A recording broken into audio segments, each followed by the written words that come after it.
नदिया की तीरे बाबा किसका बाजन बाजे जी, किसकी बारी अतिया पापा किसको लूटने आई जी, किसकी बारी अतिया पापा।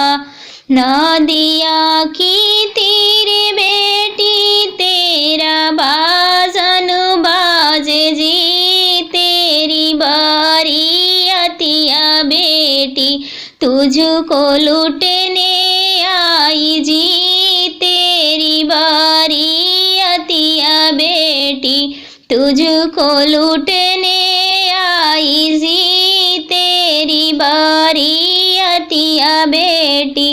सोनवे के पिंजरा बनवाई दी हाँ पापा हो, ताई पिंजरा हम के छुपा के रखिया पापा हो, ताई पिंजरा हम के छुपा के रखिया पापा हो।